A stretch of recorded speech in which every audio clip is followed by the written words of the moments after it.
salut! Noi suntem Trabu și tocmai ce am pornit spre Beliș. Nu este o simplă ieșire de weekend, escapada noastră, ci îi vom sărbători pe Andrada și pe Arni, respectiv vom face două petreceri, una a burlacilor și una a burlăcițelor. Rămâneți cu noi!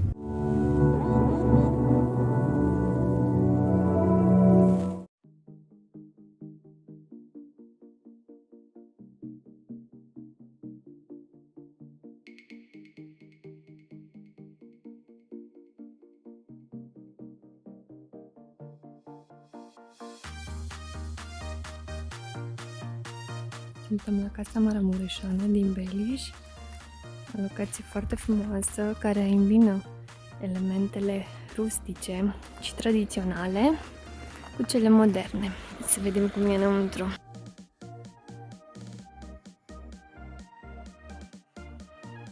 Gardul este specific zonei Maramureșului.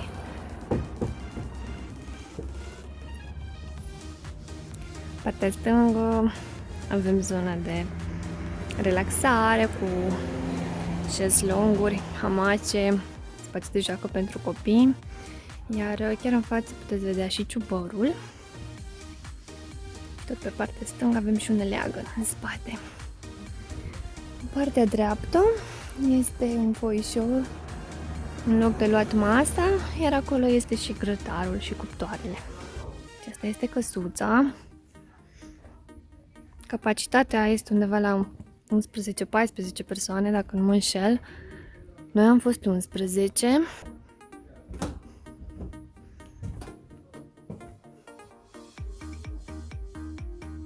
Pe noi ne-a cucerit foarte tare decorul și această combinare de elemente. Aici este bucătăria, care este complet utilată. Avem mașină de spălat vase, plită, cu microunde, absolut tot ce ai avea nevoie pentru o escapadă la munte. Aici este și un dormitor, am să vă arăt doar unul pentru că dormitoarele seamănă. Acesta ar avea capacitate de 3 persoane, cu un pat matrimonial și unul simplu. Decorul este asemenea întregii cabane, iar elementele acestea din lemn îi dau o aură tradițională, te simți că ești la munte. Iar fiecare dormitor, dar absolut fiecare, are o baie, nu există băi comune, ci doar băi individuale pentru fiecare cameră. La parter mai există încă un dormitor și acesta, iar la etaj încă 4 astfel de dormitoare. Spațiul de luat masa, living-ul, este și acesta generos. După cum vedeți, foarte multe scaune, mult spațiu. Chiar dacă veniți pe vreme rea, din punctul meu de vedere, aveți ce face aici. Cabana mai este utilată pe lângă ciubăr, de care v-am menționat. Are și un jacuzzi închis și saună.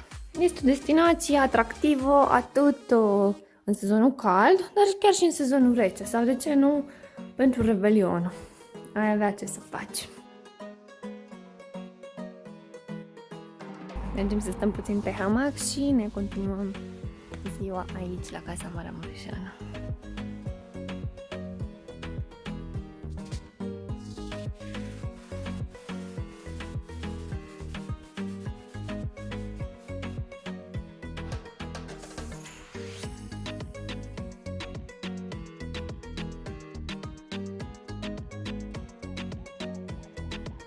V-am pregătit 3 provocări. Prin intermediul acestora vă măsura cât de bine vă cunoașteți, dar și cum vă completați unul pe altul. Challenge-ul a fost most likely the couple quiz și Pinata Game. Când sunteți pregătiți, noi suntem pregătiți. Let the fun begin.